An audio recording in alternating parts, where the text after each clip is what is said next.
the bullseye, the color red, and the bull terrier.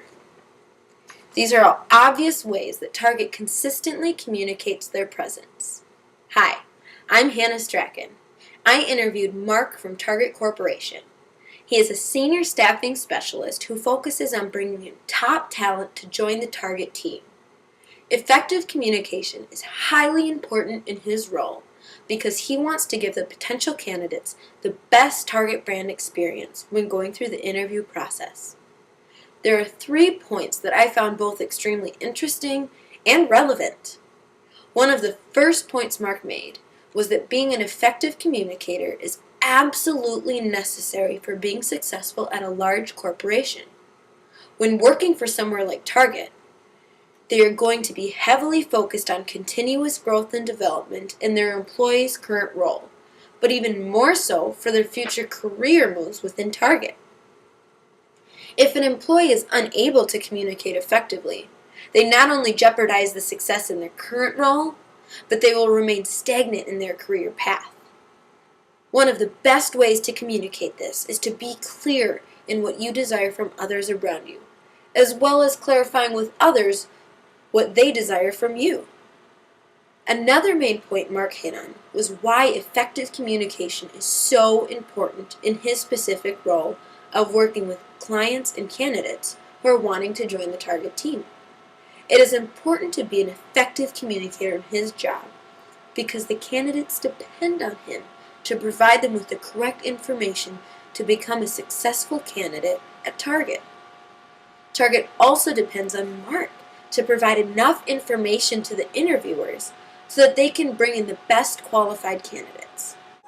One of the most important ways to be an effective communicator in his role is to seek out expectations from those that are recruiting and hiring so that he is able to assist in setting up the candidates for success. One of the most interesting pieces Mark shared with me was about how to be a successful public speaker. When public speaking, you must first identify and understand your communication style. When you're able to do these 2 things, it becomes much easier to identify with your audience and tailor your message appropriately. He gave 3 different styles that will help you identify the way people perceive your public speaking style, which are similar to the ways that we communicate anyways. The first is passive. This means that you're unsure about your skill set and knowledge on the topic being presented. Being passive shows a lack of confidence. Second is aggressive.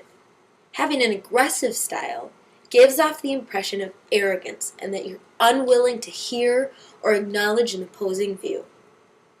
The third main style of communication is authoritative, and this is the category you want to fall under.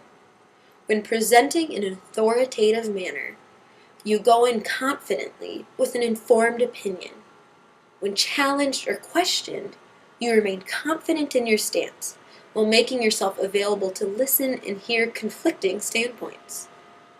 By speaking in an authoritative style, you reassure the audience that you are a credible source of knowledge while remaining open, flexible, and versatile. In order to be a successful communicator, you must be able to share your desires with those around you, as well as hearing their desires. You must reveal the expectations you have for your immediate coworkers, and more importantly, receive the expectations that they have for you. The most successful way to be an effective communicator is to focus on the way that you communicate.